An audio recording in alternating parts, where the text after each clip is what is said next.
어제 정부가 34살 이하의 청년의 중소기업 취업을 유도한다면서 대기업 연봉에 맞게 4년간 지원해준다 이런 이 핑계로 추경 4조 원을 편성하겠다고 이야기를 했습니다. 그래서 그 내용이 뭔가 하면 중소기업이 청년 1인당 다시 봅시다. 그래서 그 내용을 좀 자세히 보면 중소기업에 1인당 청년 1인당 900만 원을 지원하고 3년간 1인당 1,600만 원씩 법인세 세액을 공제를 하는 겁니다. 그래서 취업자가 그 중에 핵심적인 내용을 보면 중소기업에 취직하면 대기업보다 소득이 적은 것을 이렇게 커버해 주기 위해서 취업자가 3년간에 자기가 600만 원을 저축을 하면 정부하고 기업이 3천만 원을 만들어 준다는 겁니다. 그리고 이제 어떻게 3천만 원이 총액이 되느냐? 자기가 600만 원 저축하고 기업이 600만 원을 부담하고 정부가 1,800만 원을 부담을 해서 3천만 원을 만들어 준다는 거고요. 그 다음에 이제 내용으로는 청년 창업자의 법인세 소득세를 면제하고 청년을 갖다가 이제 고용하는 기업에 1인당 2,700만 원을 지급하겠다. 이렇게 2,700만 원이냐? 청년을 고용을 하면 3인 이상 새로 뽑을 때마다 청년 1인당 1년에 900만 원, 3년간 지원을 해준다는 거예요. 그리고 이 법인세 세액도 공제해 주겠다고 이야기를 하는 겁니다. 자, 이게 지금 핵심인데요. 전체 정책 중에서.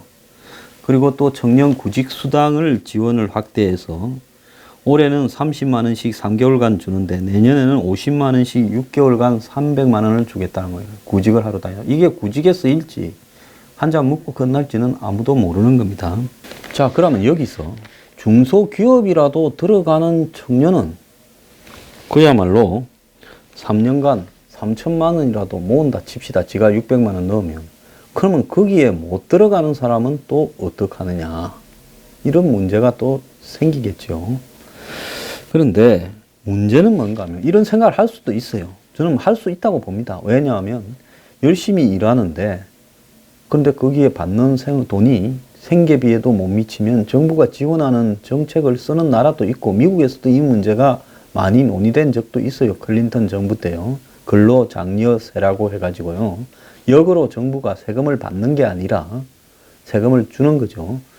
그런데 문제는 이 정권은 무슨 문제만 발생하면 지금 실업난을 가속시키는 이유가 자기들의 입으로 최저임금과 정규직 그리고 또 이 주간 근로시간을 무슨 52시간으로 이렇게 줄인 거.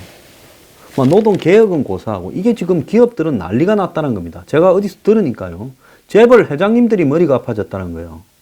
회사의 문제라기보다 자기 앞에 당장 자기 발인 차를 운전하는 기사, 회장님 차를 운전하는 기사들이 한번 생각을 해보세요. 회장님이야 늘상 저녁 먹고 모임이 많을 건데 새벽에 나갈 거고 그런데 기사가 일주일에 52시간을 일하라면 어떻게 돼요? 주말에도 나가기도 할 거고요.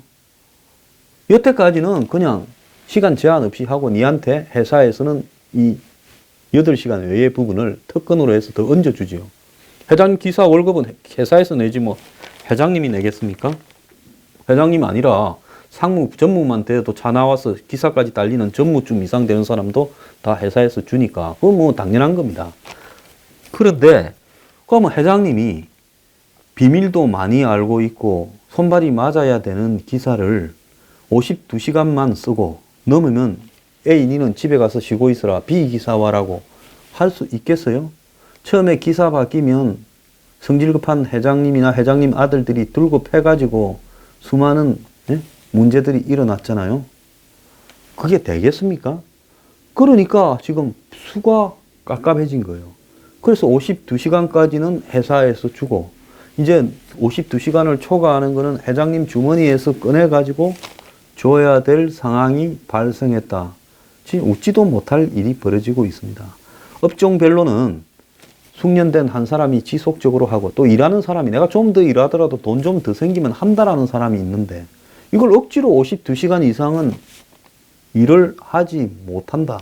지금 강남역에 뭐 서울에서 가장 요충지라고 하는 강남역에 있던 맥도날드 이런 회사가 장사가 안 되는 게 아니라 장사는 되지만은 비용이 더 올라가서 감당을 할 수 없어서 지금 문을 닫는다. 19년 만에 충격적인 이야기가 나왔습니다.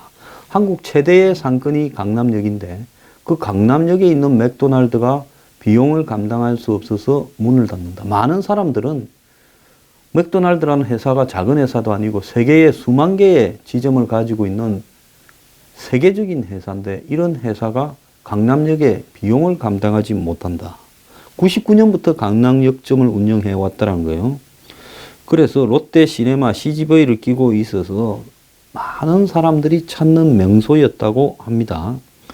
자, 임대료가 상당히 비싸고 그래도 이제 유지되어 왔는데 최근에 이 최저임금 인상과 또 리모델링 하려는 과정에서 임대료 충돌 등이 벌어지면서 문을 닫기로 됐다는 겁니다. 그런데 여기뿐만 아니라 또 다른 한국 최고의 번화가에 있는 신촌점, 사당점, 청량리점까지도 차례대로 맥도날드가 문을 닫고 있다는 거예요.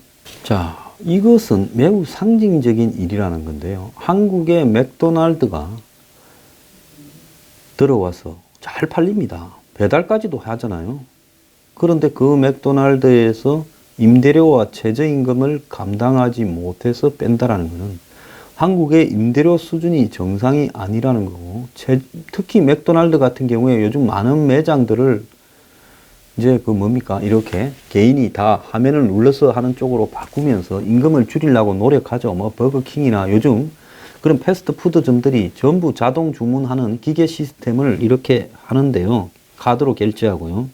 그래도 직원들은 어느 정도는 둬야 되는 문제가 발생하고 있다는 겁니다. 그런데 신촌점도 지금 폐업을 한다라는 거예요. 여기도 수익성이 떨어진다는 거죠. 장사가 되면 왜 폐업을 하겠습니까? 신촌점도 20년 만에 폐업을 결정한다라는 거예요. 그래서 맥도날드는 10년 단위, 20년 단위마다 이렇게 계약을 다시 하는데 이게 지금 수지가 앞으로 10년 뒤에는 적자가 나는 상황이 벌어질 것 같다라고 결정이 내려져서 이렇게 문을 닫는데 한국의 맥도날드 매장이 448개가 있는데 최근에 이걸 이제 점점 줄이고 있다는 겁니다. 그런데 가장 모으기 좋은 자리에 맥도날드가 가서도 수지를 못 본다고 한다면 이건 장사할 때가 거의 없다고 봐야 되는 현상이라고 봐야 돼요. 요즘 홍대 앞이나 곳곳에 명동이나 비어있는 점포들이 늘어나고 있다는 걸 우리가 유심히 봐야 됩니다. 자, 이 맥도날드는 임대료, 인건비 이런 고정 부담이 너무 늘어나서 이런 장소조차도 시간을 연장해서 영업하기가 어렵다는 겁니다. 맥도날드 매장당 최소 40, 최대 100명의 직원을 고용한대요. 계속 파트타임으로 교대로 도니까. 근데 최저임금 인상에 따라 가지고 인건비가 상승하게 되면서 지금 젊은 사람들이 그나마 안정된 가고 싶어 하는 이런 지금 최저임금 아르바이트 자리들도 사라져 가고 있다는 겁니다.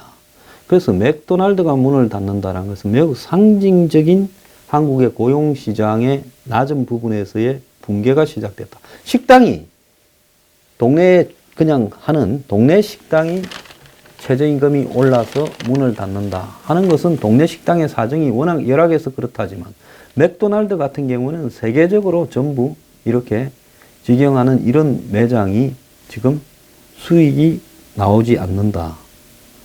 이건요, 정말 한국의 앞으로 다른 분야에도 패스트푸드점 중에 맥도날드가 이런데 버티는 패스트푸드점이 있겠느냐는 겁니다. 어제 제가 최저임금과 관련해서 주로 최저임금을 주는 맥도날드 같은 매장, 편의점 직원, 아파트 경비원, 취약계층이 몰린 도소매업, 숙박 음식점업 등에서 시설관리 서비스 등에서 14만 5천 명이 2월 달에 자리를 잃었다고 했는데 그중에 9만 2천 명이 도매소매, 그리고 숙박 음식이 2만 2천이라고 하지 않았습니까? 시설관리가 3만 1천 명이라는 거예요. 그래서 주로 최저임금을 주는 이런 업종에서 지금 이런 사단이 벌어지고 있다는 겁니다. 근데 문제는 맥도날드면 그 업체만의 특성이다 보면 되는데 KFC, 켄터키 프라이드 치킨 명동 중앙점이 6년 만에 간판을 내렸다는 겁니다. 이게 맥도날드 신촌 강남 청량리 부산 서면점에 못 내리는 것과 다 맞물려 있는 부분이라는 거예요. 이런 세계적인 브랜치들조차도 견디지 못하고 문을 닫게 되면 나머지 이런 패스트푸드점이나 아르바이트를 할 수 있는 체인점들이 견딜 곳이 몇 군데 있는가 하는 겁니다. 명동 이 KFC 매장도 지난 2월 19일로 영업을 종료했다는 거예요. 장사가 안 된 게 아니라 매출은 해마다 조금씩 늘었는데 영업이익이 갈수록 떨어졌다는 거예요. 2013년에 106억이었고 2014년에 49억, 2015년에 12억이고 2016년에 이 KFC 이익이 189억 적자로 돌았었다는 겁니다. 그래서 이 KFC가 지난해 10개 매장을 문을 닫았다는 거예요. 이런 데가 적자가 날 거라고 우리가 생각을 하지 못하지요. 그리고 이 KFC 명동점이 전 세계에서 8번째로 임대료가 높은 상권이라는 거예요. 참, 이 명동에 오는 관광객은 줄어들고 있는데 임대료는 세계에서 8번째로 높고 여기에 최저임금까지 올려버리니까 이 사단이 벌어진 겁니다. 맥도날드 대표가 작년 8월에 기자회견을 갖고 매장을 500개로 늘리고 1000명을 더 정규직으로 고용하겠다 했는데 이 지금 철수를 하고 있는 상태가 벌어지고 있습니다. 버거킹도요, 지난해 말까지 운영하던 서울 여의도점을 문을 닫았다고 합니다. 요즘 이거 말고 뭐 TGI라든지 이런 패밀리 레스토랑들 지금 매장이 얼마나 없어졌는가 한번 생각을 해보세요.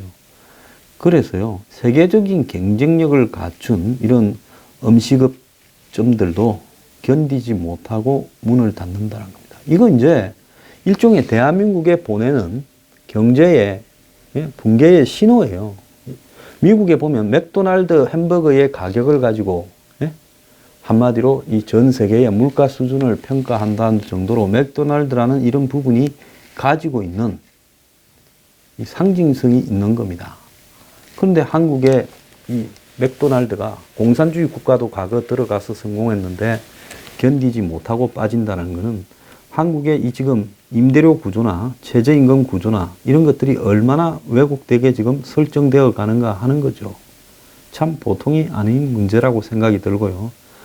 제가 이걸 보면서 이제 올 것이 오는구나 하는 생각이 들었습니다. 나머지 서비스업에 종사하는 사람들의 상황은 어떨지, 제가 어제 유튜브 댓글에 보니까 수많은 식당 문 닫았거나 사람 줄였다라는 고통스러운 호소들이 달려 있더라고요. 정말로 걱정됩니다. 자, 짧게 기가 찬 이야기 좀 하겠습니다. 국방부가 예비군 정신교육용 영상교재에서 이제 예비군 창설 50주년을 맞아서 새로 공개를 이제 국회 국방위에서 했답니다. 그런데 여기에 지금 제일 먼저 서있어 국기와 서있어의 그 사람들이 총 들고 훈련받는 모습이 나오고, 그리고 히틀러가 이 군중들 앞에서 선동하는 장면이 나오고, 독일군이 폭격하는 장면이 나오고요. 그래서 이제 히틀러가 스위스를 보고 프랑스로 가는 길을 이렇게 열어달라고 했다가, 스위스 사람은 정규군은 거의 없고 대부분 집에 총을 가지고 있는 예비군인데 예비군이 무서워서 포기했다. 스위스를 중립국으로 인정해줬다. 이제 그거 설명하려고 이렇게 하고는요. 그러면서 예비군 정예화의 당위성을 설명하고는 끝나버린다는 겁니다. 그래서 과거에 있었던 북한의 핵도발이나 이런 모습은 다 빠져버리고 스위스 예비군이 등장했다라는 거예요.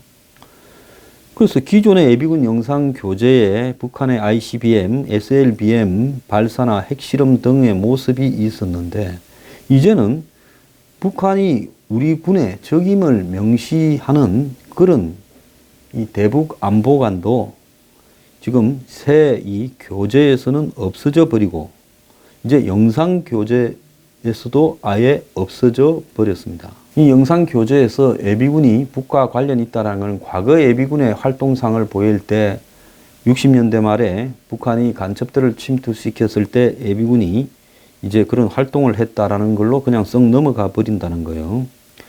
그래서 예비군은 북한의 남침에 대비해서 만드는 거고, 안 그러면 우리가 북한 말고 저기 어디 있어서 예비군이 필요하겠어요? 일본이 우리한테 쳐들어오겠어요? 중국이 쳐들어오겠어요? 러시아가 쳐들어오겠어요? 그런데 예비군의 존재 이유를 북한의 도발로 군 가지고는 안 될 때 예비군들이 다시 군으로 들어가서 싸운다라는 부분을 없애버린다면 이게 참 말이 되는 소린가 싶습니다. 나라 꼬라지 잘 돌아가고 있습니다.